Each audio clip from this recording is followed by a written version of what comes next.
Well, good evening. Thanks for joining Your News Arizona. I'm your host, Jonathan Alexander. And tonight, I'd like you to welcome San Francisco Bay Area architect Richard Gage, AIA, member of the American Institute of Architects and founder and former CEO of Architects and Engineers for 9/11 Truth. He now leads the charge for a New World Trade Center investigation, along with his courageous wife, Gail, at richardgage911.org. Good evening, Richard. How are you? Doing great, John. Great to be here for part two. This is exciting. We're going to jump into the Yes, Twin Towers today. yep, it's outstanding. I'd love for you to share with our audience everything that you have on this. This has been great. Yeah, we talked about Building 7 last time, and it's a shocker for those who don't know anything about it. And we're gonna jump into the explosive destruction of the Twin Towers today. Yeah, outstanding, Richard. Richard, all the evidence, the way you provide this to our audience is outstanding. Just want to compliment you for that, first of all. And, Thank you. by the time our audience is done seeing this, I think they'll see our point of view. Um, so Mm. I'm going to go ahead and let you get started. Okay, let's do some screen sharing here. All I'll right. set this up, and we will go. How's that? Perfect. All right. It takes a lot of courage to jump deeper into this nightmare for many of us who have been swimming in it for 20 years. We've kind of gotten used to it, even take it for granted sometimes. The tragic loss of life, though, on 9/11, and we can never take that for granted. So we're daring everybody to set aside your preconceptions. And, and even if you think you know all of this evidence, there's probably something you're going to learn tonight for sure. So we start with we looked at Building 7 last time.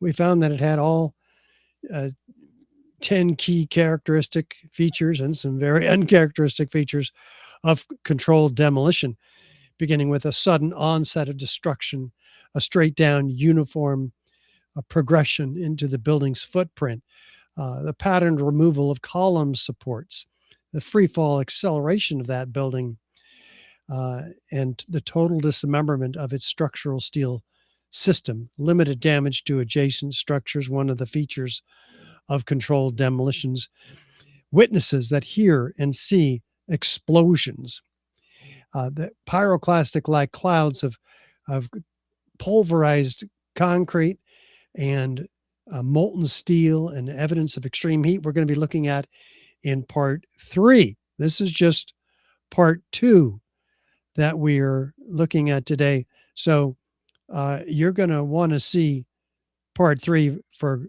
sure of the Twin Towers explosive destruction. First, let's look at the design of these buildings. For those who never knew or forgot, some hailed this as the crowning achievement of the international modern style. Minoru Yamasaki designed these buildings, and he says he wanted to preserve the simple sculptural purity of the building's forms. But look what they did. They extruded two squares until they became the tallest building in the world. This is buildings. Compare that to the Empire State Building with its beautiful unfolding massing, Art Deco style, which was the tallest building in the world at the time that it was created. We've lost something in architecture, and many of us decry that. But we have some really interesting structural and other innovations, such as the getting 50,000 occupants and 140,000 visitors every day up into these towers with 100 elevator cabs. They had to divide the building into thirds and create sky lobbies to transfer people because there's only a couple of elevators that could make it all the way to the top windows of the World Restaurant. Up to that time, structural steel skyscrapers were a forest of columns that really impeded the way that these buildings were able to be occupied. And as you can see, in this, the Empire State Building being just like this, if this is not exactly that, what they did instead in the Twin Towers is move half the columns to the outside in an exoskeleton, where three vertical columns, 3 stories high, were bolted together with spandrel panels. Well, they were welded in the shop and then brought out and bolted to each other like an erector set here. And that enabled the columns in the center to be grouped, 47 massive core columns, 52 inches by 22 inches at mid height and almost solid steel at the bottom. And then they brought in these lightweight steel trusses with the panels, the metal decking welded to them as panels, and they poured the concrete onto those. So what they created was a 60-foot span with open office planning on 2 sides, 60 feet, 35 feet on the sides. This had not been done in skyscrapers. So this was quite unique in the early 70s when it opened up to the public. It had a number of problems associated with it, relatively low ceilings, which was a problem for people who wanted to put in computers, which were coming on board. And so they had to raise the computer floors to run all the wiring underneath them. And the ceilings even got a lot lower. They also had, by the time of the 80s, these skyscrapers surrounding them in Manhattan had new mechanical, electrical communication systems, which the Twin Towers didn't have, and they had to be abated. The asbestos was up to a $5 billion job. The abatement of that asbestos was required of the Port Authority in these buildings by the city of New York enforcing federal laws. This was a huge problem. They had no answer to this problem. It was incredible. So along comes Larry Silverstein after 6 weeks prior to 9/11, the ownership of these buildings changed hands from the Port Authority to Larry Silverstein, a magnate real estate developer. And just 6 weeks prior to 9/11, that lease, 99-year lease, took place. So did he know that he was going to have his free asbestos abatement? And because, as well as the other problems, which kept that building only about half occupied by many researchers' estimates at the time of 9/11. It was a white elephant. But it was certainly solidly constructed, 47 massive core columns. We're talking about a huge heat sink that would take the heat away from any source and distribute it throughout the building. But regarding 9/11, the 9/11 Commission was tasked with explaining all of these issues related to 9/11, the attacks, the collapse of the buildings, all 3 of them. They're mostly lawyers and politicians. There's no engineers on the set. They had huge conflicts of interest. And they even admitted, though, they were set up to fail. These are the leaders of the 9/11 Commission. That it's not considered to be the last word on the attacks, but only a beginning. Thomas Keane and Lee Hamilton. Tim Romer says we were extremely frustrated with the false statements that we were getting. Max Cleland resigns from the commission, citing it's now compromised the investigation. It's a scandal. America's being cheated. The White House wants to cover it up.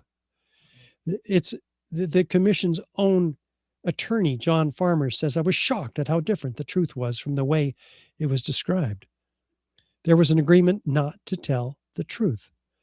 This is the lawyer for the 9/11 Commission. These are reasons enough for a new 9/11 investigation. But he said, What government military officials told Congress, the commission, the media, and the public about who knew what and when was almost entirely and inexplicably untrue. Damning indictment of the commission's report, which, by the way, was written and outlined by Philip Zelikow, who authored, who not only authored it, but authored his thesis, his PhD thesis on the creation of public myth. You can't make this stuff up. He had outlined the 9/11 Commission before the commissioners ever met. So we're going to take a deep look into the shock and awe of 9/11. We were subjected to shocking attacks, killing thousands, destroying our cultural icons. The decade and a half since has given us maybe time to step back and examine these events more objectively. We have decade and a half, 2.5 decades, to step out from this trance that we were put in, almost an infantile state of mind where we just want answers. We want our pain, our shock to go away. And we expect that from authorities to give us answers. And we are prone to accept those answers as soon as they came out. 19 fundamentalist hijackers hijacked planes, flew them into these buildings, and then they just came down due to weakening of the structural steel. We're going to look at that very carefully today. So we're going to be re-examining last week in part 1, Building 7, the third tower to collapse on 9/11. This week, the Twin Towers. Let's see what happened that morning. On September 11th, we learned that 4 passenger planes were hijacked and taken radically off course. Within an hour, 2 of the planes had flown into the enormous steel towers of the World Trade Center, creating fires and eventually toppling them.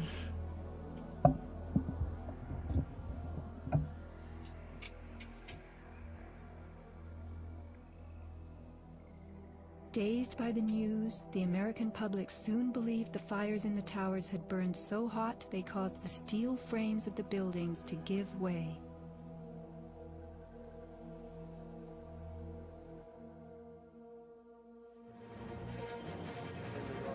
A myth developed, fed by official sources through the media to a bewildered audience. So when it was attacked again, he immediately... Elements of the myth. The impact of the airplanes, gallons of burning jet fuel, steel melting, the buildings failing and suddenly imploding. In a mere 10 seconds, 110 stories hurtled earthward, pulverizing into dust. Right from the start, on the street itself, the official story was born. Come out of nowhere and just scream right into the side of the Twin Tower, exploding through the other side. And then I witnessed both towers collapse, one first and then the second, mostly due to structural failure because the fire was just too intense. The myth bled into the FEMA report and was echoed by the experts. It was the combination of the impact load doing great damage to the building, followed by the fire, that caused collapse. Well, here we have it in a nutshell, the official narrative. And like she said, right off the street, the gentleman with the Fox News hat planted to give us, I witnessed. Who talks like that? Mostly due to structural failure because the fire was just too intense. The experts argued and still argue about what could have brought these towers down. But there, the story is planted. So when you hear some of these witnesses right off the bat like that, you are going to want to be quite suspect. You have every reason to be. So, you know, Richard, when you got like 1,300 architects flat out saying, you know, this is 3,600 to be exact. how many? 3,600. Yeah, 3,600. signed publicly onto a petition. Go ahead. Yeah, that tells the story. Yeah, saying that we need a new investigation. Controlled demolition is what we're talking about here. Well, let's start at the beginning. The North Tower was hit at 8:46 that morning. It collapses about an hour and a half later. So people think, oh no, the towers are hit. All that jet fuel, it just collapsed. No, it started a fire. Even NIST says the fire was started by the jet fuel. Most of the jet fuel burned up outside the building, according to NIST. The rest was gone in 10 minutes. Same with the South Tower. It was hit 15 minutes later, about 9:03, and it was the first to come down about an hour later. So it's the fires and some broken columns created by these airplanes that we're talking about, the cause of the collapse, and according to the initial narrative. There were some early investigations. The American Society of Civil Engineers put together volunteers who were handpicked, many of whom worked their way into the subsequent FEMA report, which finally had $600,000, which is still a pittance, to create a report on what brought this building down. But their efforts were quite hampered. They couldn't get access to the blueprints. They couldn't get access to the site. They were quite hampered, according to the New York Times. And then 2005, NIST got finally from Congress $20 million in funding and had 3 years to study these buildings' collapses. So what did they determine? Fire caused the weakening of the steel and caused the sagging of the floor trusses, which caused the perimeter columns near the point of plane impacts to pull in. Well, sagging floor trusses don't have the forces to pull in these 14-inch square steel tube columns. So they created a computer model to cause those columns to fail, like they did, actually. The perimeter columns did pull in, but it wasn't the sagging floor trusses. And so NIST in their computer model gave us a 5,000 pound load at each truss connection to force them to fail. What we do know is that these fires were diminished at the time of the collapse. They were with a black smoke, oxygen-starved fires and cooler. In fact, let's take a look at the destruction right off the bat and find out what these outward arching streamers, a geometry of fireworks, freely flying structural steel sections weighing 4 and 8 tons laterally ejected, landing up to 600 feet in every direction, having been ejected at 80 miles an hour, clocked by physicists. This is not a collapsing couple of buildings, and I show them simultaneously here so that you can see the identicality of their destruction and explosiveness of their destruction right off the bat. But we're going to go into that in some detail. But why are these structural steel sections trailing thick white smoke clouds? Thick white smoke clouds are a function of one of the other symptoms, phenomena of thermite. Thermite is an incendiary used by the military to cut through steel like a hot knife through butter. And in part number 3, we're going to go into this in great detail. But here's a teaser showing you what thermite does with molten iron and thick white smoke clouds. The steel is not flammable in office fire conditions. There's no reason for them to be trailing thick white smoke clouds, these structural steel columns and beams. Okay, so who am I anyway? Architect of 36 years, worked on these $3 and $10 million gymnasiums, the construction administration for this $125 million high school, most recently on this 6 blocks of retail, mid-rise office space, and parking structure, altogether about 1,200 tons of steel framed fireproofed steel frame building. Enough about me. So we're going to jump in then and take a look and see what we can learn next here by looking at the features of controlled demolition in the Twin Towers, beginning with, is there a sudden onset of destruction, just like we did in part 1 of this series with Building 7. In part 2, we are told that by NIST that this couldn't have been a controlled demolition. It didn't start at the bottom. Well, we have controlled demolitions that can start at the top. In fact, Mark Loiseau of Controlled Demolition Inc. Educates us on this point. You can go almost anywhere in the structure, and given the right circumstances, you can release all of that stored energy, converting it into what is called kinetic energy. That's energy in motion, and that's what brings the building down. Top-down controlled demolition. You can take the top out or the bottom, doesn't matter.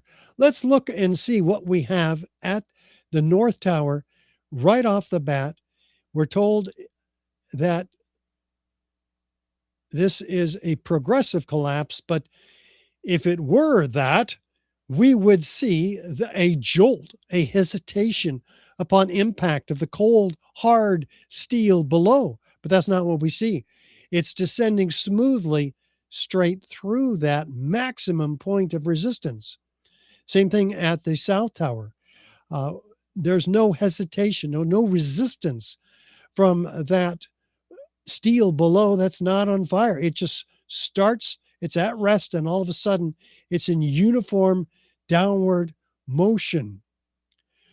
The bowing of those columns that we mentioned earlier is seen here. The question is, what's pulling those columns in?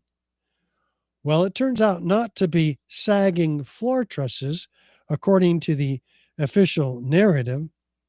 Let's see what it is instead. Take a look. When the collapse finally starts, the antenna started just a little bit before the exterior of the building started. And that tells us that the core columns let go first. The core columns let go first.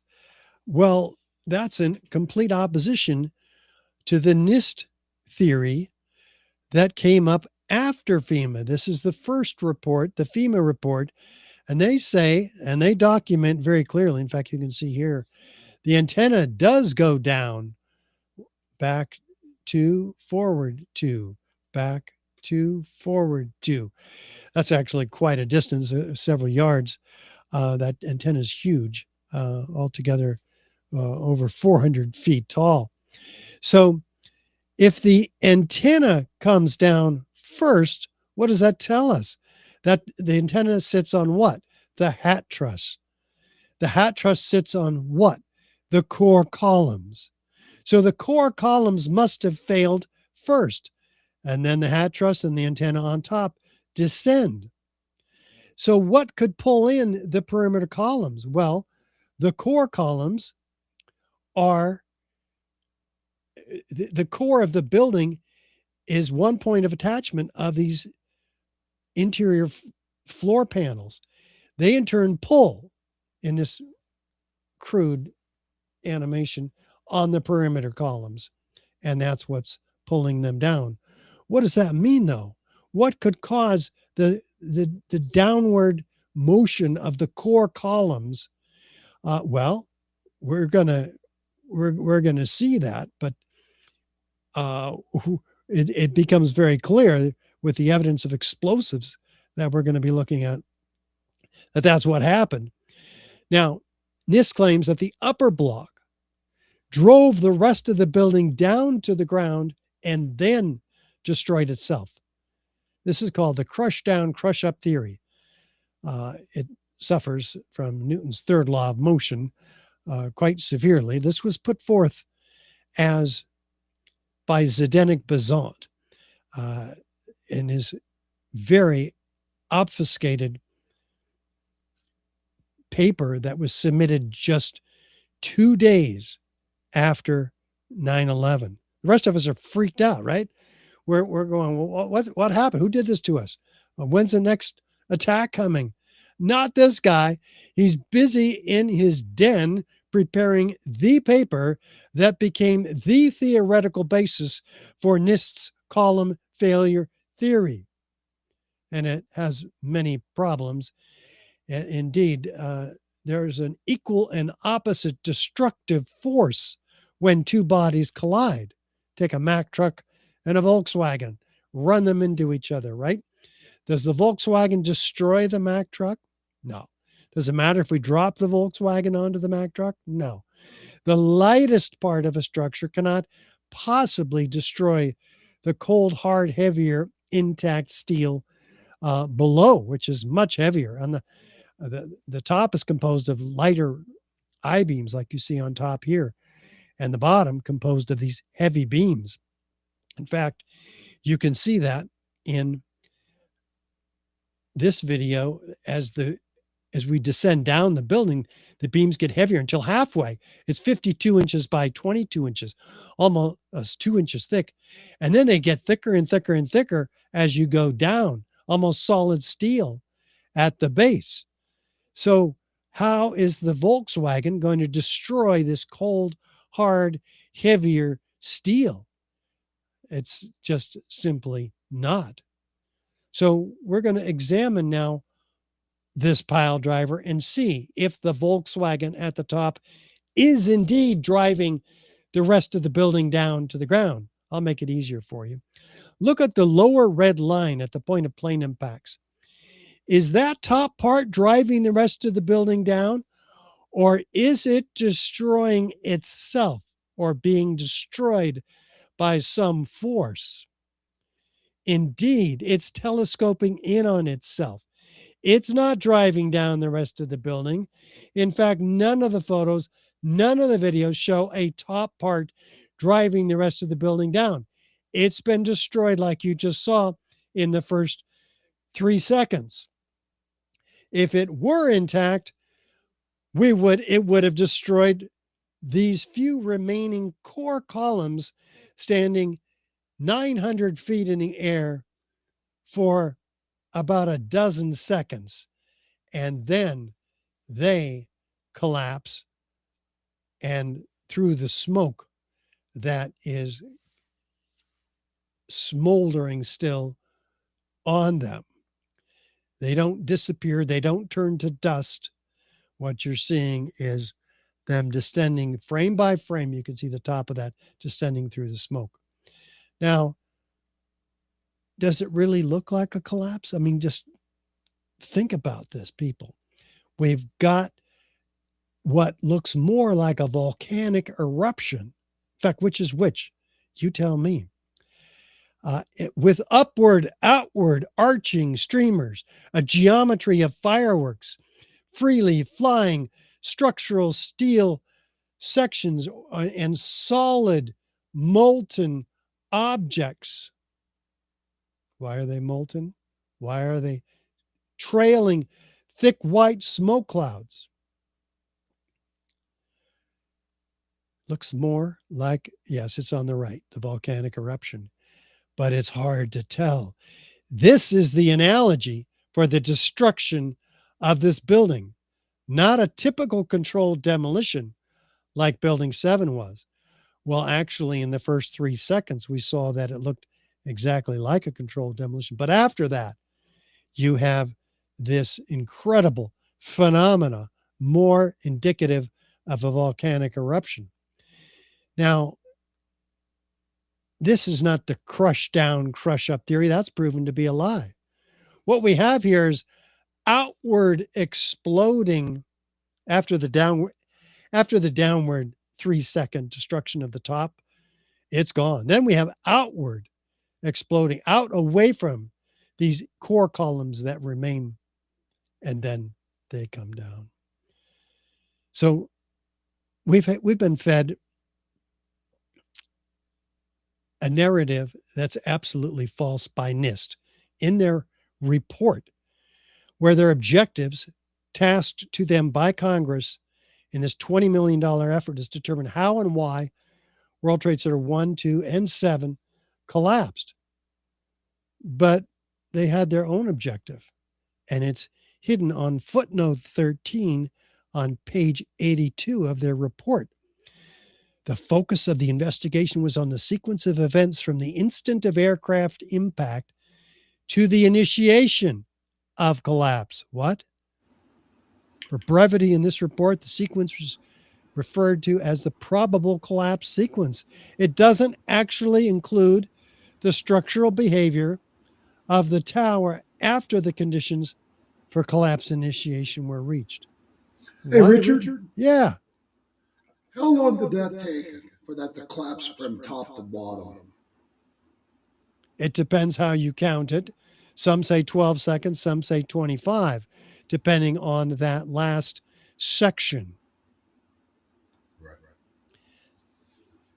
And so, wait a minute. NIST spent 10,000 pages of writing trying to obscure what's really going on here. It's a Potemkin village. There's only a half a page on the events following the initiation of collapse. We should probably look at it. The structure below the level of collapse initiation offered minimal resistance. The large building mass far exceeded the capacity of the intact structure below to absorb it through the energy of deformation. It came down essentially in free fall. Floors below were unable to arrest the moving mass. This is all there is. There's no supporting calculations other than that obscure paper, which we're going to circle back to, from Zdenek Bezant of Northwestern University in Chicago. So this NIST report, it's a pre-collapse report. There's no analysis of the collapse whatsoever. Should have been titled The Final Report on the Initiation of Collapse. So we're going to dig deeper, if you don't mind. We're going to go to feature number 2. Are there witnesses that heard, felt, experienced, saw explosions? Yeah. NIST says no. There are no witnesses, but there's 156 of them. They claim to have interviewed over 100 first responders. Apparently not these 156.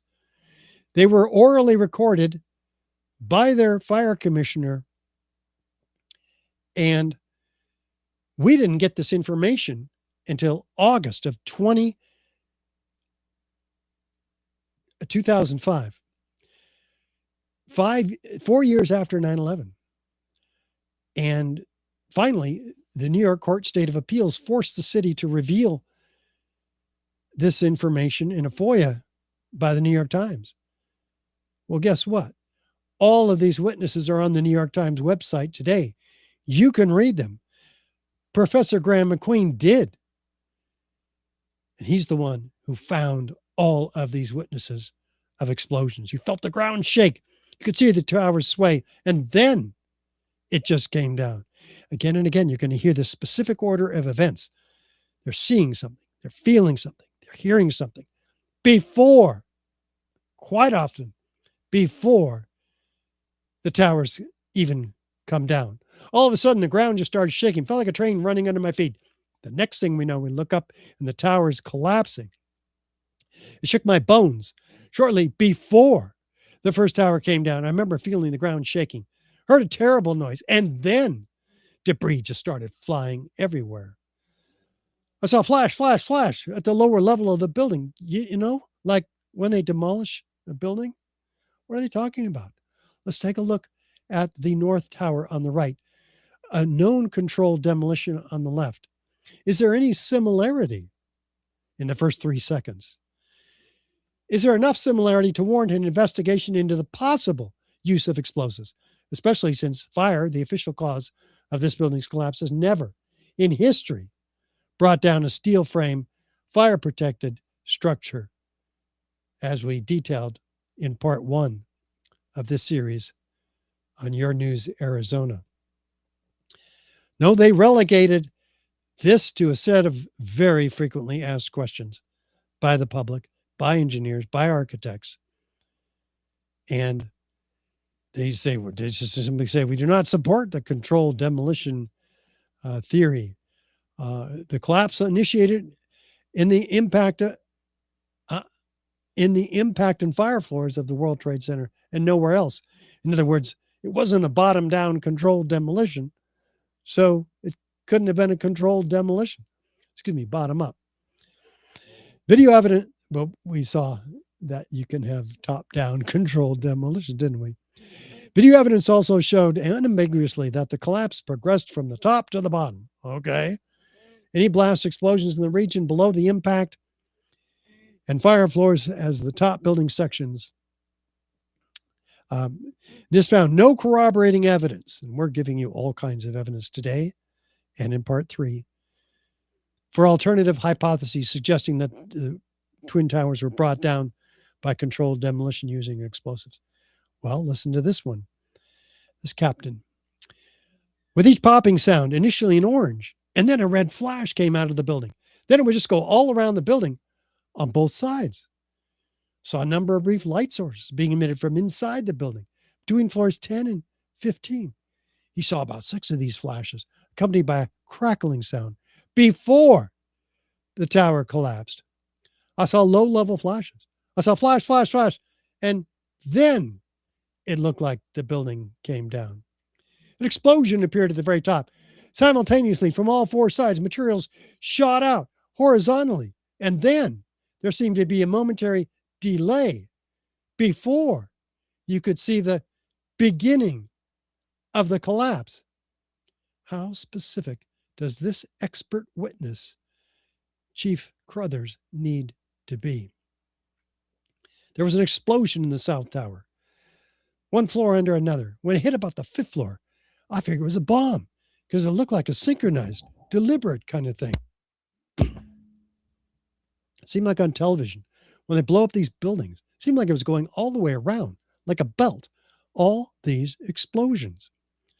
The building was blowing out on all 4 sides. We actually heard the pops. You heard the pops of the building. I thought the terrorists planted explosives somewhere in the building. That's how loud it was, a crackling explosive. Another loud boom at the upper floors, and then a series of smaller explosions, which appeared to go completely around the building at the upper floors. And another loud earth-shattering blast with a large fireball that blew out more debris. Let's look at the South Tower and see what they're talking about on the right, compared to a known controlled demolition on the left. Is there any similarity? Is there enough similarity to warrant an investigation into the possible use of explosives, especially since fire, the official cause of this building's collapse, has never in history brought down a steel frame, fire-protected structure, ever. Completely unprecedented. The lower level of the building, like when they demolish a building, that's what I thought I saw. Do you see any flashes? I said, yeah, I thought it was just me. He said, no, I saw them too. Everybody, I think, at this point still thought these things were blown up. So I was fully expecting anything else to blow up. You were there when the planes hit? No, I was there when the building exploded. You mean when it fell down? No, when it exploded.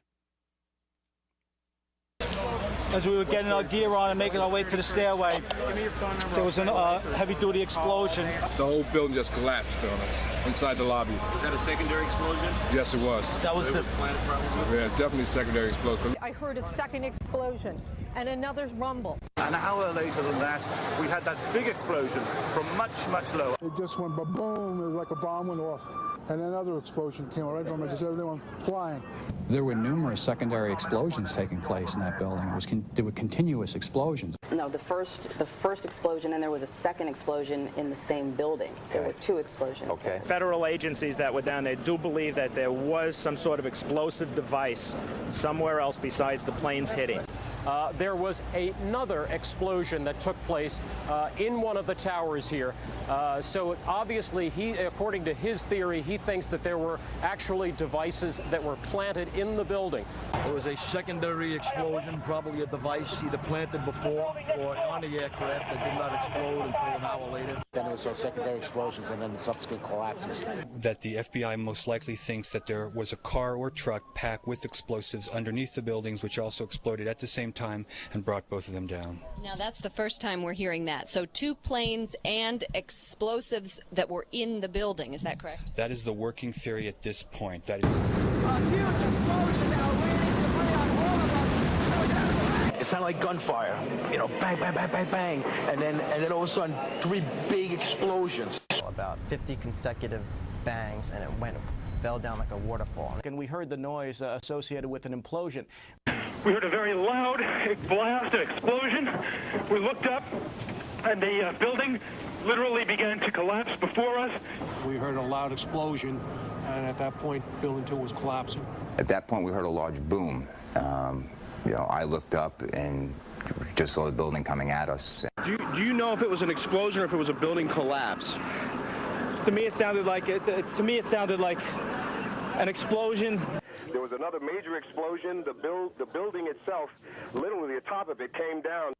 All of a sudden you hear explosion and you could see the building starting to collapse. Huge explosion that we all heard and felt. We understand now there has been a secondary explosion on Tower 2. According to the Associated Press, another building that has either been attacked or exploded. The tower, rather, that has collapsed, though we are told, collapsed because of a third explosion. And about an hour later after that, there was a huge explosion at the base of the South Tower. That's One World Trade Center, and part of the building collapsed. We could hear a rumble, which was about 5 seconds long, preceding the actual collapse, and then a boom when each of those towers collapsed. Just seconds ago, there was a huge explosion, and it appears right now the Second World Trade Tower has just collapsed. I was about 5 blocks away when I heard explosions. And then you heard from far away, boom, boom. And you heard the boom, boom, boom, boom, boom, boom. Floor by floor, it started popping out. It was if they had detonated. If they were planning to take down a building. Boom, boom, boom, boom, boom, boom, boom. From the corner, boom, boom, boom, boom, boom, boom, boom, boom, boom. Just like 20 straight hits. And as the bombs were going, people just started running. And I sat there and watched a few of them explode, and it just started going pop. It just started going boom, boom, boom, boom, boom. And he goes, how fast? I go, like firecrackers. Like firecrackers. And this says not one witness of explosions. And we've just... So let me ask you a question, Richard. Yeah, John. How can they discredit these people? How can they just not allow their testimonies? Well, they had a job to do, apparently. And they did it by omitting the best evidence, which, believe it or not, we're still coming to. In fact, there's 36 reporters that they completely overwrote the next day. But on the day of, the actual local reporters on site, on the ground, 36 of the 40 are witnesses themselves of explosions. The widely held belief that these towers collapsed as a result of airplane impacts and resulting fires is a revisionist theory. The vast majority of these reporters cited explosions as the cause of the collapse.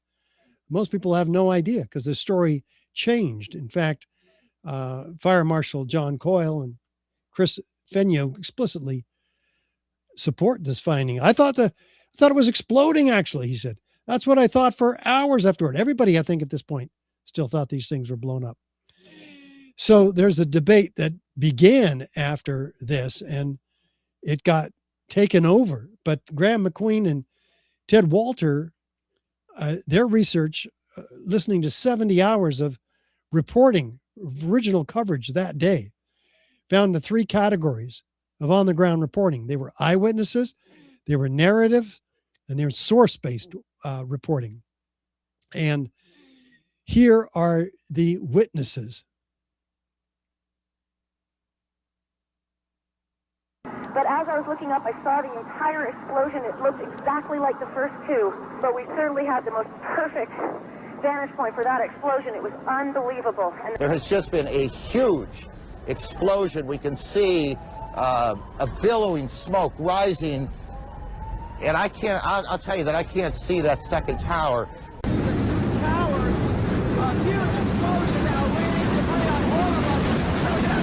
We're not sure exactly what happened, but there was another explosion on the far side of one of the buildings from where we're standing. The reverberation and another explosion on the right-hand side. Watch the right side. Exploding. It's ripping apart. On the far side of the building, there seemed to be another explosion, and also on the right-hand side, there was also another explosion. We're not sure if that was extra reverberation from what happened at the World Trade Center, or if that was an added explosion. We heard a very loud blast, an explosion. We looked up, and the building literally began to collapse before us. Again, there has been a second explosion here in Manhattan at the Trade Center. We are, and believe it or not, there was another major explosion. The building itself, literally the top of it, came down, sending smoke and debris everywhere. Do you know if it was an explosion or if it was a building collapse? To me, it sounded like an explosion. A huge explosion, a huge rumbling cloud. We're taking photographs and securing this area just prior to that huge explosion that we all heard and felt. But it literally exploded and came down as though it had been hit. We heard an explosion. The explosion happened was shooting pieces of the plane. There are pieces of the plane on Church Street. There's another explosion as we speak. Something either exploded or fell off the side of the one building that was attacked. Then the entire top of the building just blew up. Just seconds ago, there was a huge explosion, and it appears right now the second World Trade Tower has just collapsed. It was just a small explosion, and then rocks and debris and everything started pouring down. We were about 2 blocks away when the second explosion hit, and all we heard was just this small explosion. Then you saw a roar of an explosion and all kinds of smoke billowing out, debris falling down. It's unbelievable because you hear these explosions. In fact, I just heard another one. I don't know if it was like an after effect or whatnot, just while you were on the phone talking about the school closings. I'm hearing another explosion, just so you know. I'm hearing another rumble. What you can feel when these tremors come is that it literally comes up under your feet. That's what it feels like. That's the best way I know to describe it. Certainly didn't imagine that there would be second or tertiary explosions, so they parked some of their vehicles in those areas, and many of those vehicles, people in those vehicles, have lost their lives. Well, we just heard another explosion go off a couple of minutes ago. And NIST claimed there's no witnesses of explosions. Well, we've been seeing dozens and dozens so far that they've omitted. 21 eyewitness reports from the reporters themselves. 22 narrative reports where they referred to the destruction as an explosion-based event. 3 source-based reports from the FDNY, police department, fire department, the FBI, the 3 most important government agencies involved, who said they suspected that explosives were used to bring down the towers on day one, before the entire narrative changed. The FBI even called it their working theory. Only 4 reports described the collapse as a result of planes and fires, and those witnesses are severely discredited, one being 12 blocks away. The third actually stated the entire building has just collapsed, as if a demolition team, when you see demolitions of these old buildings. So his story changed. And the fourth was right near Ron and Santa, who vividly described seeing the building exploding and a noise associated with an implosion. So later, they seem to be carrying out somebody else's instructions, not their own witnessing of the event. So unlike the 118 first responders that we heard earlier, we didn't hear all 118, I didn't have time, but they provided their accounts weeks or months after the event.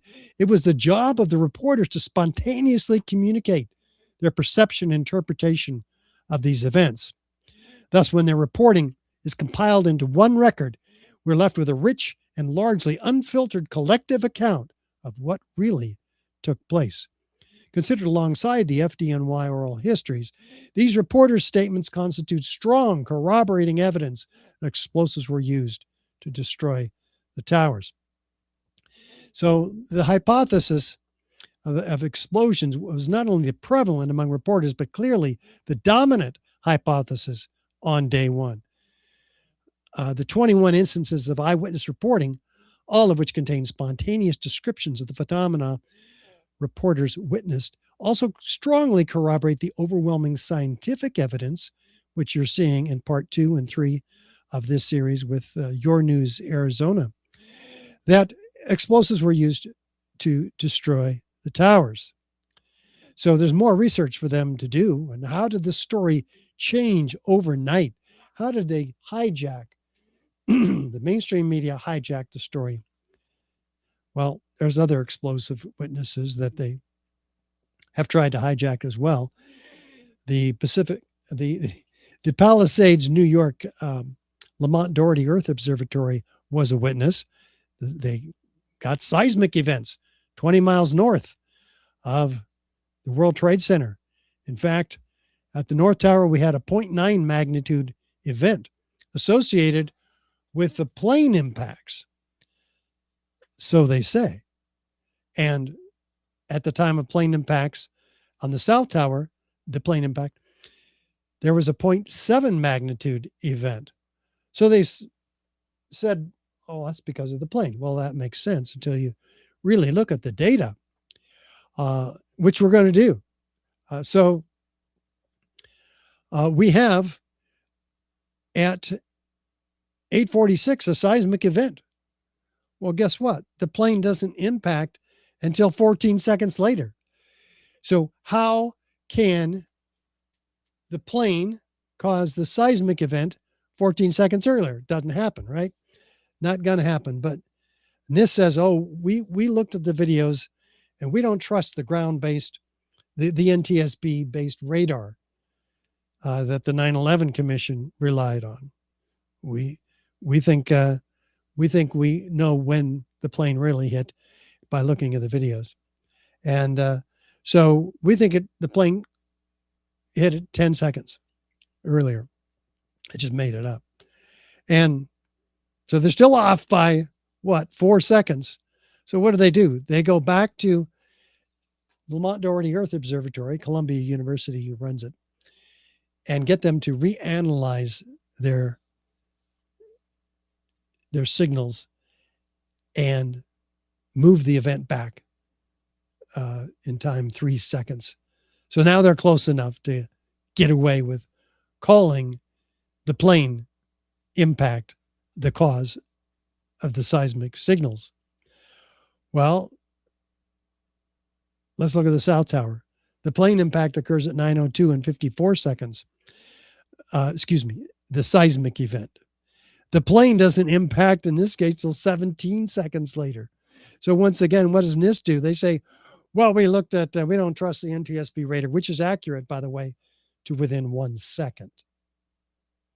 But NIST had their own logic, and they say, the plane impacted 12 seconds earlier. They're still 4 seconds off. So what do? They go back to LDEO again, get them to move their entire signal back 3 seconds. So now again, they're off by 1 second. What could have caused this seismic event if it weren't the planes? Good question. Let's go to Mike Pecoraro. So he says the whole building seemed to shake.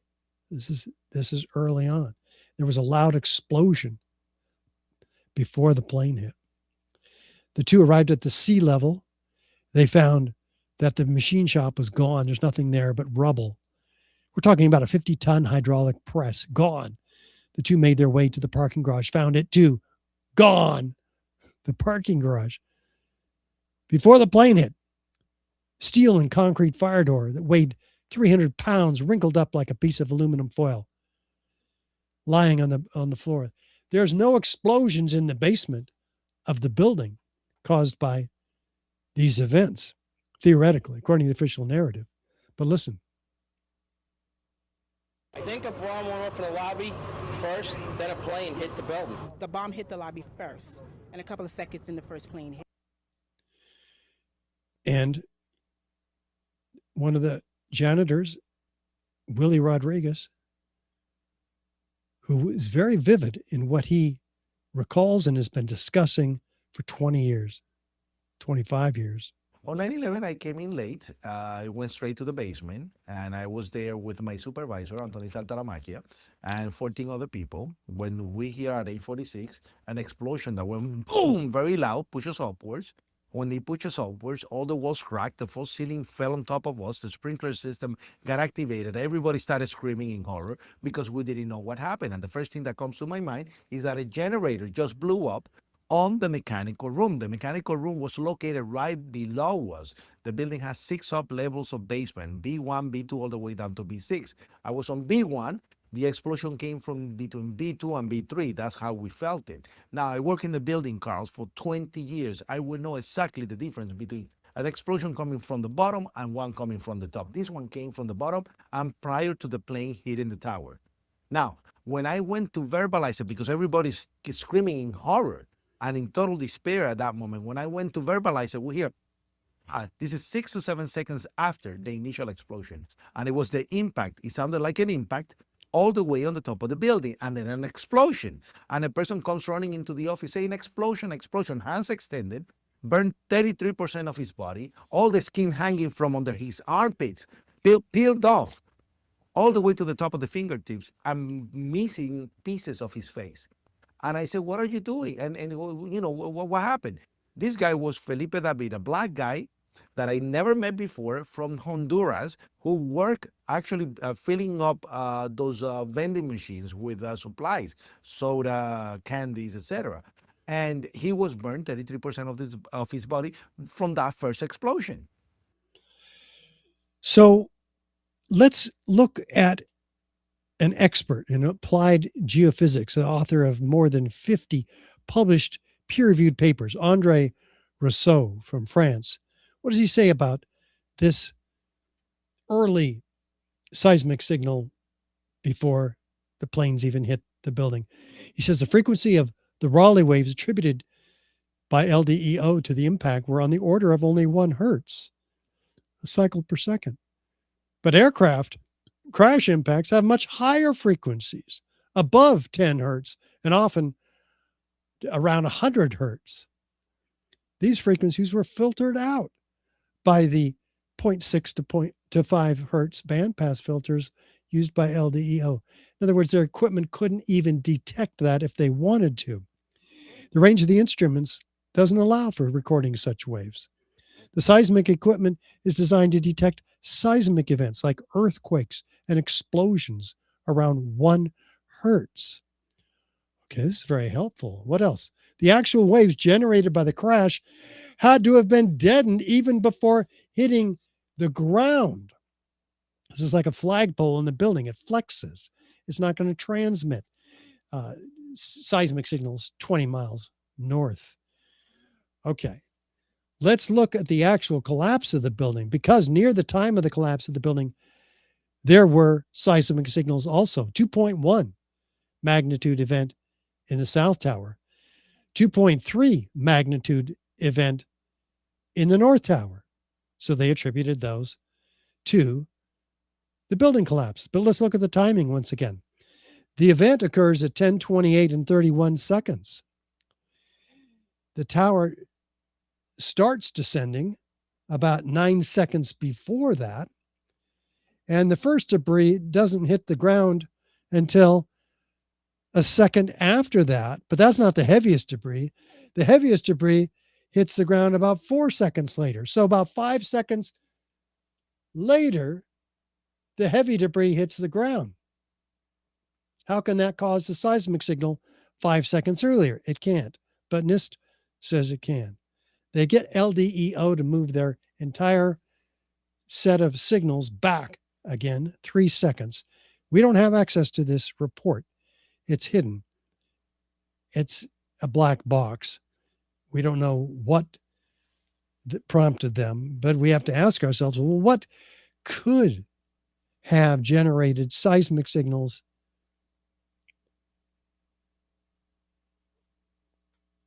that are, we're going to look at that. But what's not seen here is even before the tower starts its descent, we have very well-defined P waves and S waves. P waves before 4 seconds before the seismic signal, 4 seconds before the tower starts its descent. And what could cause those? Well, explosions can cause those. And do we have witnesses of explosions? We had 156 witnesses of explosions, many of them before the tower came down. But here we have another one. We have 6 and 10 seconds before the North Tower comes down. We have a witness of explosions. What are they? They are cameras mounted on tripods that shake, in this case, 6 seconds before the collapse. Graham McQueen performed this research, and there's a shake. And count to 6, and you have the building coming down, corroborating the first responders who are talking like a train running under their feet before the tower collapsed. In this case, it's 10 seconds before. The camera's up on another high rise, tripod mounted. There's the shake, and there's increasing roiling smoke coming up inside the North Tower at the top, and then the descent happens 10 seconds after that shake, corroborating once again the first responders' testimony. So what about the South Tower? Well, we have the seismic event occurring at 9:59 and 04 seconds. Okay, and the start of the tower collapses 5 seconds before that, the start of the tower collapse. But the heaviest debris doesn't hit the ground until 7 seconds later. So what does NIST do with this discrepancy? They can't explain how that's the first degree, not the first debris, not the heaviest debris. So they get LDEO once again, a fourth time, to move their data back 3 seconds, and then they're only off by a few seconds. So interesting. What could cause the seismic signal? Well, once again, we have cameras pointing on the South Tower, and the planes have already hit. The cameras are sitting on tripods trying to get their best shot, and they're shaking 3 seconds in this case before the South Tower comes down. Take a look. This is more subtle. We have the shake right here, and then 3 seconds later, the initiation of collapse begins. Again, corroborating the first responders who were witnesses of explosions. The official narrative tells us that these seismic signals are due to the debris hitting the ground, but let's take another perspective here. These are concrete floors that are 7 of them that make up the basement structure. In the tower, we have floor trusses, gypsum board walls, concrete floors, and we'll see that they were turned to powder, so could not have even had a seismic component at all. And building contents were pulverized to dust. Concrete powder, gypsum dust, no seismic component. The steel frame is shattered into individual wall units, as we saw, ejected laterally at 80 miles an hour, landing 600 feet away, peppering the ground. It's not hitting the ground all at once, like in other examples, like the Seattle Kingdom, which the roof hit the ground virtually all at once, creating a seismic event. This is very different here. Over a period of 15 to 25 seconds, as we discussed. equally distributed over the entire World Trade Center superblock, diffusing the seismic signal that probably wouldn't even travel 20 miles. We'll come back to that. But look at these two collapses. We have very identical buildings, identical collapses, producing dramatically different results. 2.1 magnitude on the South Tower versus 2.3 magnitude in the North Tower. This is a logarithmic scale. So 2.3 is actually 1.6 times greater energy. What could account for that in identical buildings and identical style collapses? Well, the only thing that could account for it is the degree, the quantity, the power of the explosives, which I have a friend here. This is spicy. She's got to get down.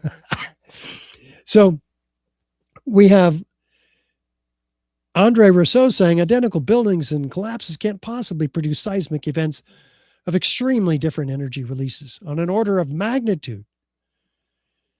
Well, this information is summarized by Consensus 9/11, the 9/11 Best Evidence Panel by Elizabeth Woodworth and David Ray Griffin.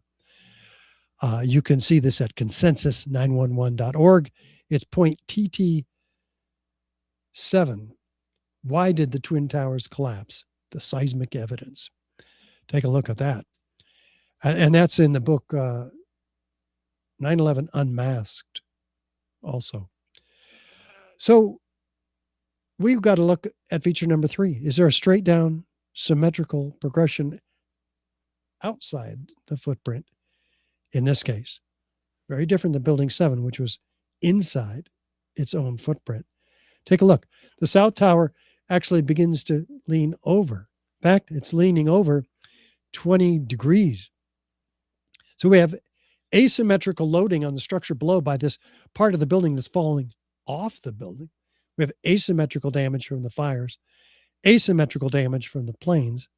How in the world then do we get complete symmetrical damage all the way around all faces of the building, like a belt, all around the building, like a firefighter's described?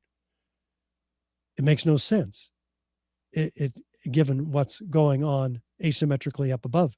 Let's zoom in. Maybe we can make some sense of this. To the leading corner of this destruction, what do we see here? In this looped video, I see about a dozen explosively ejected sets of materials. These can only be individual explosions, floor by floor. You can see them popping out of the building. This is not a collapsing building, nor is this directed energy weapons somehow causing these explosions, which are not a part of the DEW theory whatsoever. In fact, they're specifically denied by that theory. These are not nuclear weapons going off either. You wouldn't do that. These are individual pre-placed explosives in the exterior of the building. And you can even see the beginning of squibs, which is our next feature of controlled demolition. Isolated explosive ejections, called squibs in the controlled demolition industry, occurring as far down as 40 stories below the zone of destruction. 20 stories, 40 stories also. And there's no accounting for these whatsoever in the official narrative. And as far down as 60 stories, we have these isolated explosive ejections called squibs. What is causing those? What is causing these explosive ejections, a dozen of them simultaneously in the South Tower, blowing out of the left side? We would see, what we see is that they are doing great damage, even as the building is beginning to fall to its right. These are taking away the rigidity of the upper structure so that it doesn't hold as a solid object and maintain its angular momentum and roll off the building below and fall in onto the ground in one unit. It is being destroyed. It almost structurally is turning to like sand, a set of parts, not a solid object. Feature number 5. How fast is the building coming down? Well, let's take a look at physics teacher David Chandler's work and see. In fact, let's do this. Let's time it. On the left, we're timing it. On the right, we get a sense of how fast it's coming down. 110 floors in about a dozen seconds. So how can it do that? How fast is that? Well, David Chandler documents it as 64% of gravity. That's 2/3 of free fall. How can it fall almost as fast as a bowling ball falling out of the sky, given the cold, hard, intact steel beneath the point of plane impacts that would surely slow it down? Is this slowing down? No, it's accelerating. The definition of acceleration is getting faster and faster every second. We are here tracking the motion of the roofline at 0.2 second intervals through approximately 32 meters or 8 stories. This graph shows the height of the roofline as a function of time. The analysis is simpler if we plot velocity as a function of time. On this kind of a graph, a straight line indicates constant acceleration. First note that there is a sudden onset of collapse, as the point we are tracking makes a sudden transition from being at rest to an approximately constant downward acceleration. The slope of the graph indicates that the acceleration is 6.31 meters per second squared downward, which is 64% of free fall. So it's proven, and that's not denied by NIST. In fact, they said it came down essentially in free fall.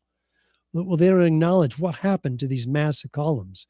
Not one of these massive core columns, 47 of them in the core and 240 in the perimeter, gave any resistance. Well, very little resistance. It turns out that 90% of those columns have been removed for it to come down at 64% of free fall. What happened to these massive perimeter columns? Well, it turns out that when steel columns fail, even if they do fail naturally, they still would provide 25% or so of their original strength. They don't just give up and break. It doesn't work like that. There's a minimum residual resistance. So that would slow the building down. But that didn't happen. What did happen? Well, look at it like this. Let's take a section of the World Trade Center and hold it up over nothing at all on the right side. And take a section of the World Trade Center with this giant magical crane and hold it up. But this time we'll put 80,000 tons of structural resistance underneath it, designed 3 to 5 times stronger than it needed to be to hold up that load forever. And we'll even lift it a little higher, 1 story, and give it that impact force on the structure below. They release the crane. What happens? NIST wants us to believe that they hit the ground at the same time, virtually. So it doesn't make any sense, right? Look at it another way. Something of this kind is what we should have seen when the top section of the towers collapsed onto the lower one. The upper and lower sections should have mutually destroyed each other until all the energy is dissipated and the system comes to a rest. Alternatively, as shown in this experiment with 2 towers made of snow, the top section could have fallen off to the side after the initial collapse. What could not have happened is this. A little tiny chunk of the building can't possibly fall and crush the entire structure below it. This is such a simple, fundamental concept that architects and engineers were astonished in seeing it totally ignored by NIST. This is high school physics, and our whole society is being led to believe that these fundamental laws of physics, hard science, don't apply anymore. But they do, and that's why we have a challenge to this Edenic Besant crush down, crush up theory submitted to the Journal of Protective Structures by Richard Johns, Tony Sambodi, Gregory Zudolinski, but they couldn't get any action from the American Society of Civil Engineers. So we look on to see feature number 6, the total shattering of the structural steel frame. Well, that's what the NFPA, National Fire Protection Association Guide 921 for fire and explosion investigation says look for. Effects of explosions, a shrapnel effect, high order damage characterized by what? The shattering of the structure, producing small pulverized debris with the building completely demolished, debris thrown great distances. And that's, of course, what we have.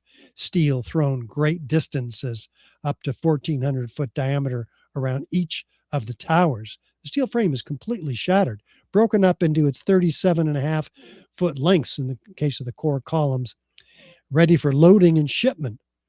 And that's when we have to look at what happened to the perimeter columns with the lateral ejection of this material. Well, the NFPA says look for blast pressure wave effects also. What's that?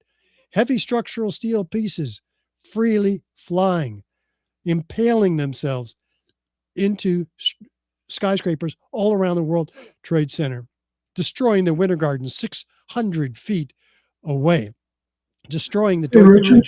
Yeah. Not to cut in. I got UPS here. I've got to catch this. Keep talking.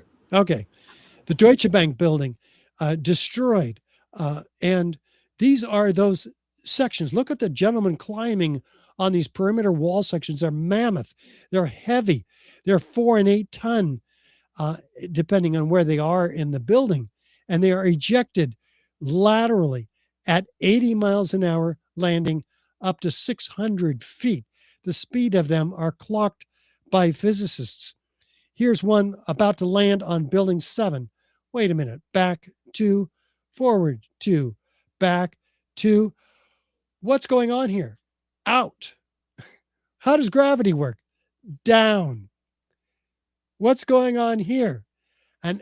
A lateral thrust provided by a significant explosive force it can only be. And it's about to hit building 7.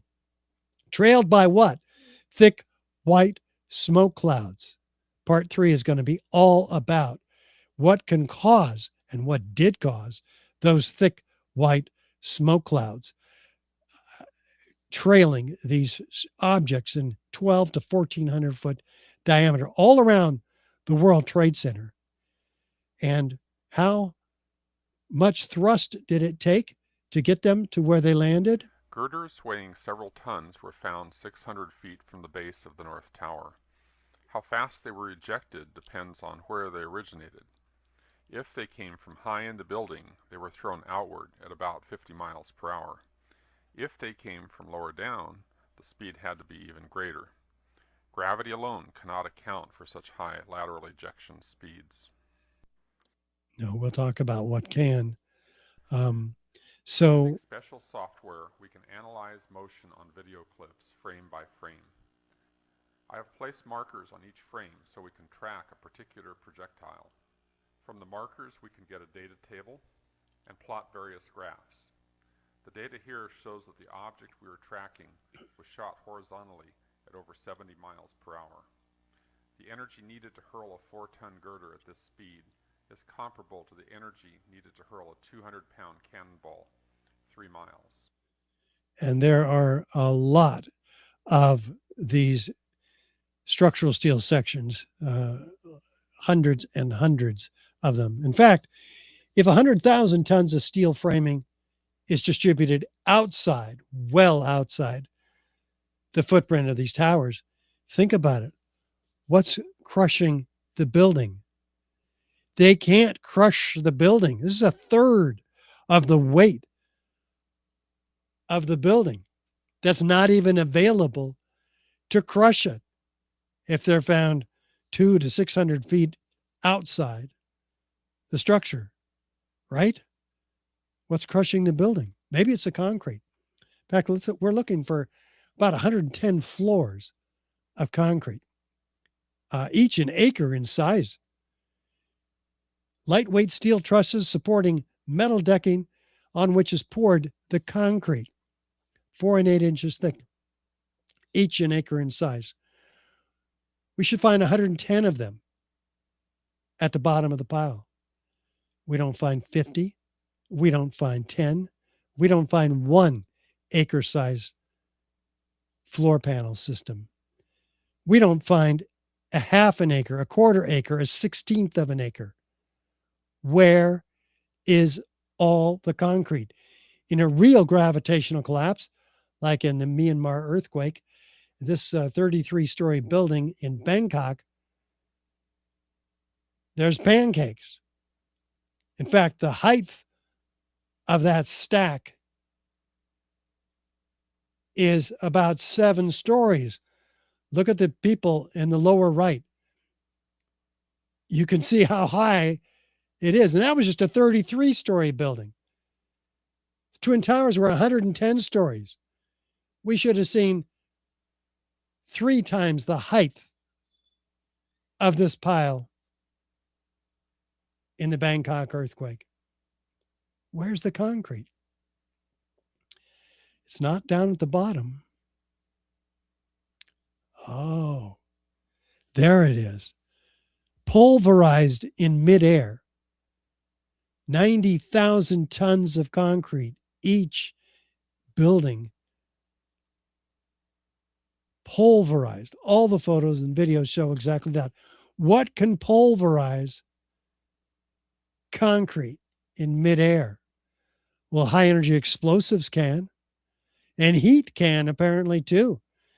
American Society of Testing and Materials, ASTM C856 report shows that at above 1,500 degrees Fahrenheit, concrete can turn to white powder, decomposed hydration products.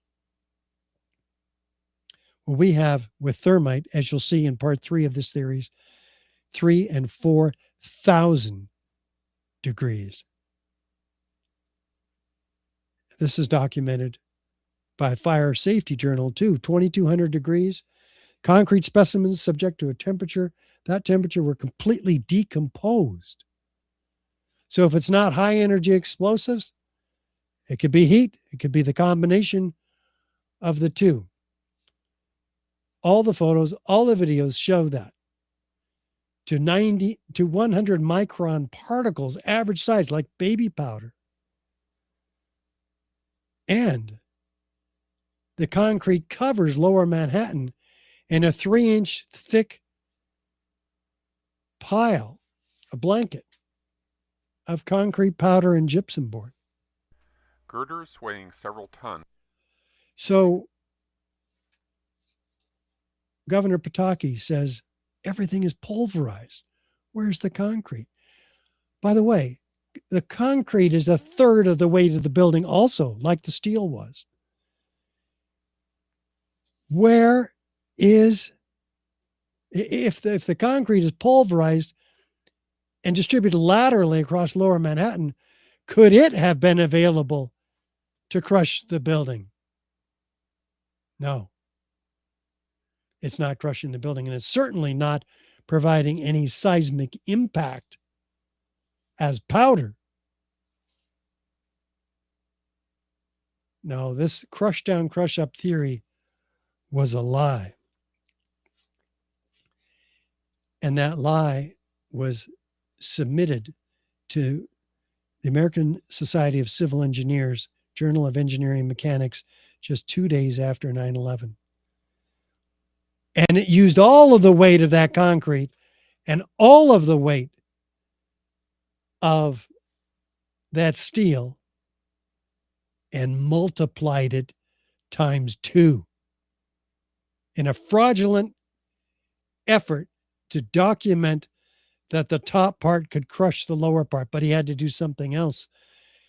Decrease the column energy absorption capacity by more than 3 times below the point of plane impacts. Completely rigged in favor of a collapse. And yes, this is why we have Tony Zambodi, Richard Johns, Gregory Zudolinski submitting challenges to this paper, to this journal, but they wouldn't publish it. Why? They said it's out of scope. Wait a minute. How can it be out of scope to challenge a paper previously published in that peer-reviewed journal? That's what we do in peer-reviewed science. And so there are ethical violations and lawsuits going on about that. But let's look at the lack of significant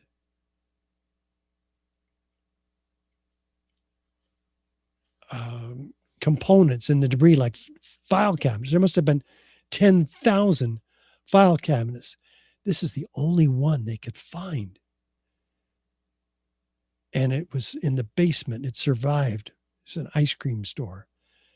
How about the people? What happened to the people? In April 2006, New Yorkers were distressed to learn that bone fragments, human remains from 9/11, had been found on the roof of the nearby Deutsche Bank building. And how, in God's name, did those fragments get there? And bone fragments less than 1 centimeter long. How could they be so small? How could they be so small? 1/2 an inch long bone fragments found in the Deutsche Bank building, which is right here next to the South Tower. Well, it didn't come from the people in this plane because it hit the South Tower and its fragments went out this way. It didn't come from the people in this plane because those fragments were blocked from reaching the Deutsche Bank building because of the South Tower's position. So they're not from the people in the planes. Many were from firefighters, which is curious. The firefighters weren't there at the time of the planes, of course, and their bodies are found all over the place. Oh shoot. So we have body parts that are found. Let's see. Well, there's 2,753 victims. Only 300 whole bodies were found. 21,900 pieces of people were found. 6,000 of them were small enough to fit into a test tube. 200 pieces matched to one single person. And more than 1,100 victims remain completely unaccounted for, vaporized. How can these body parts, which are just to be distributed up to 800 feet outside the buildings in what we're told is a gravitational collapse? It makes no sense. And so we have to look, as we will in part 3 of this 3-part series, to the extreme heat and the evidence of molten steel and iron, the evidence of thermite and nanothermite incendiaries, completely omitted in the NIST report. And whose objective we discussed. So we look at the experts, like structural engineer. What did they say? Well, here's William Rice. The prevailing theory would have us believe that each of the twin towers inexplicably collapsed upon itself, crushing all 287 massive columns on each floor while maintaining a near free fall acceleration, as if the 80,000 tons or more structural steel framework underneath didn't exist. David Scott, structural engineer, near free fall collapse violates laws of physics. You can memorize that one. Scott Granger, fire protection engineer. All three collapses were very uniform in nature. Natural collapses, due to unplanned events, are not uniform. Makes sense. Van Romero, New Mexico Tech, effects of explosions on buildings. Says it's too methodical to be a chance result of airplanes colliding with structures. After the plane impacts, there were explosive devices inside the buildings that caused the towers to collapse. The FEMA author himself, Mathis Levy, one of the FEMA authors, said this before he became part of that team. If you've seen many of the managed demolitions where they implode a building and they cause it essentially to fall vertically because they cause all of the vertical columns to fail simultaneously. That's exactly what it looked like, and that's what happened. And Ron Hamburger, also with the FEMA team before he became part of that team, appeared to me that charges had been placed in the building. Upon learning that no bombs had been detonated, I was very surprised. Well, goodness, we just learned that bombs were detonated. Mike Taylor, executive director of the National Association of Demolition Contractors. Collapse of the Twin Towers looked like a classic controlled demolition. Andre Rousseau, geophysics expert. Even if the plane impacts and the fall of the debris from the towers onto the ground could have generated seismic waves, their magnitude would have been insufficient to be recorded 20 miles away and should have been very similar in two cases to one another, but they were not. Controlled demolitions confirmed and demonstrated. How would they have access, though? How could you get explosives, incendiaries into this building? Well, one possible way is under the guise of a fireproofing upgrade, which happened the months and years before 9/11. In fact, those upgrades occurred at the same locations, particularly in the North Tower, as where the planes hit. Coincidence? Interesting. If you had liquid applied fireproofing, you might be able to get nanothermite onto the bottom of the floor slabs under the guise of a intumescent paint construction project. Intumescent paint is fireproofing also. So concrete then would receive 4,000 and 5,000 degrees Fahrenheit temperatures. Could that pulverize it? Maybe. According to American Society of Testing and Materials, yes.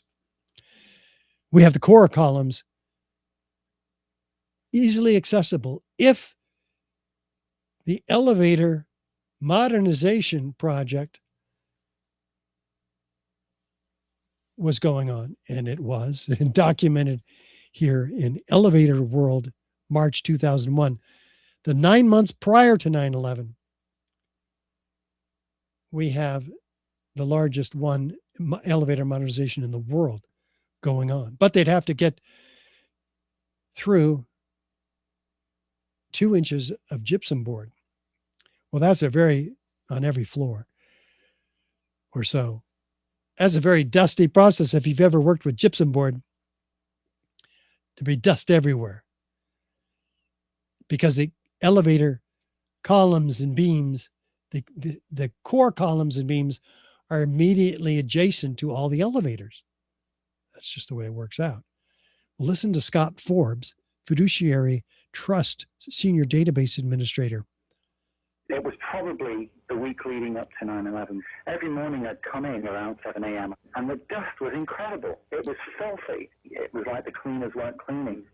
Right where the windows were, there was a sill which enclosed radiators. I was sick to death of the dust which was appearing on the windowsills. It was dirty grey and very, very noticeable in that week leading up to 9/11. Maybe those gypsum board hoistway walls were cut through. Maybe Ace Elevator was responsible. Who knows? Maybe it was an undercover operation. After all, this was their only project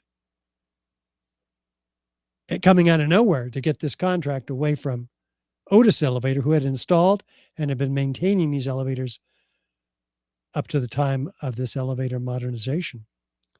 Where was Ace Elevator employees? Well, they were pulled out on 9/11/2001, about 50 of them, to a union meeting to discuss some business because there was a labor dispute. Coincidence? Maybe. More research needed, for sure. USA documents their activities and lack of help to the first responders who were in some cases using the elevators to rescue victims. So what caused the Twin Towers to collapse? Was it the planes, the resulting fires, explosions, controlled demolition? The scientific method reveals that so far in part 2 of this series, we have features 1 through 8. Evidence of explosive destruction. Fire doesn't create any one of these features, let alone all of them. With additional circumstantial evidence, corroborative testimony, that becomes proof of controlled demolition. A body of proof that's convinced 3,600 architects and engineers to demand a new investigation.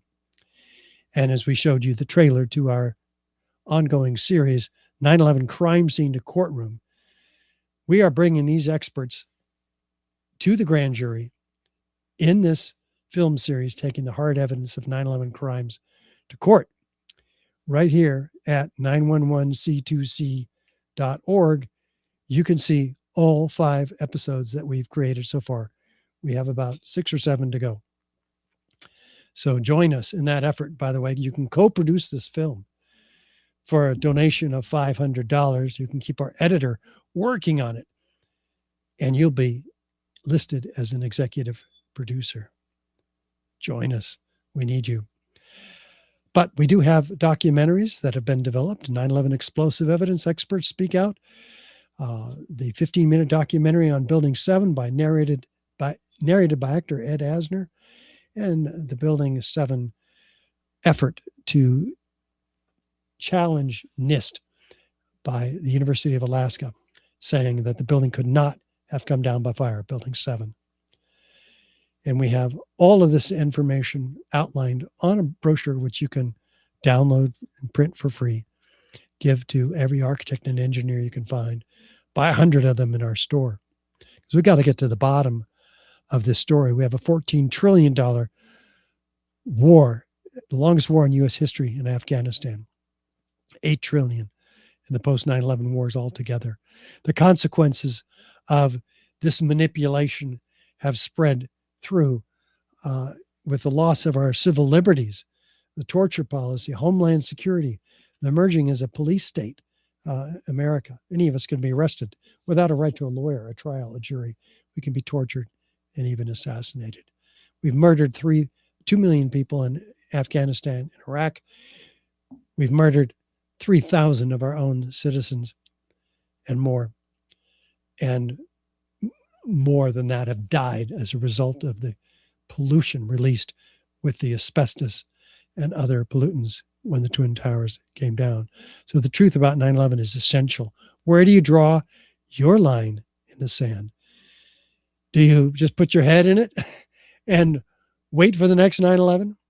No, it's happened already. As I mentioned in part 1, we have the lies associated with the disease that was engineered and to manipulate us into taking a vaccine, which was engineered even before the disease appeared, and which is enriching the pharmaceutical industry. Now, we also have Gaza, which was a false flag operation. We have lectures on these two with the parallels between 9/11 and COVID. So it's not too late to become aware and to share this information with everybody you know, every architect and engineer you can find. It's not too late yet. Time is not out. You still have time. We've been graced time? What are you going to do with your time? I know what John is doing with his time at Your News Arizona. He's getting this information out to you at his expense. So help and support his effort also. After all, we might just think we're a 2 millimeter high domino, but look at the power that we can have. Boom. That was 13 dominoes. If I had 29 dominoes, the last domino would be as tall as the Empire State Building. And that's what we have to take down. But we can do it together, working together, sharing this information. Work with John. After all, we're not trapped in the matrix with agents, demons, vampire energies. Hey, we've got God on our side. They're trapped in here with us. Join us. Well, Richard, it's been an honor having you on the show. I want to say to my viewing audience, sorry about that echo noise.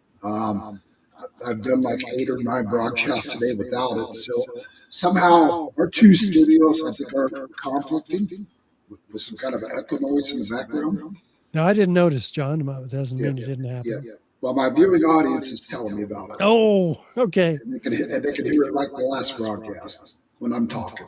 Oh. So anyways, my apologies to my audience for that. So don't mean to have background noise. But we'll try to get it figured out for our next broadcast coming up.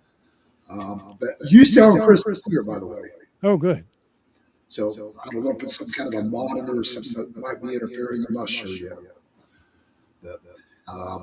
But this is you put on a great presentation, you know, and this is just so vital for the American people to open their eyes. And please, guys, like, share, follow, get it out there to the world. And also, I'm asking you guys to, Richard, do you guys have any kind of donation account for yourself? Any kind of what? Do you guys have a donation account? Oh, for you yeah. guys? Visit richardgage911.org and hit the donate button. We're very grateful for your support, and do become a co-producer of 9/11 Crime Scene to Courtroom film series. Yeah, this is so vital. You know, you kind of like us, you've done a lot of this on your own dime as well. And just highly respected. Thank you, John. Thanks, everybody. So we're going to do episode 3. What night would you like to do that, Richard? Yeah, let's jump to next week and we'll get right on it. Sounds good. Okay. And then we're going to be live on the border, Richard, on Monday of this next week. Great. Thursday. Oh, Monday through Thursday. So you want to do Friday instead? Yeah, I think we can schedule this in for Friday of next week. This Friday. Let's do it, John. Okay, this Friday? Okay. Yeah. Then we'll schedule it for this Friday. Yeah, the same time. All right, sounds good. All right, my friend.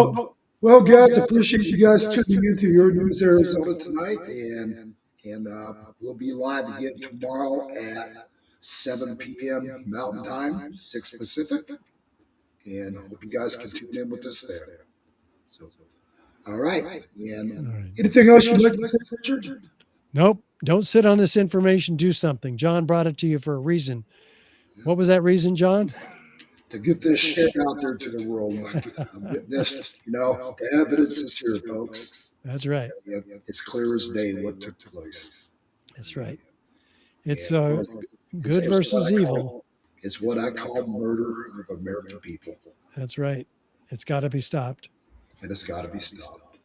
So, all right, folks. We'll see you tomorrow at 7 p.m. Mountain Time. God bless you all. Thanks.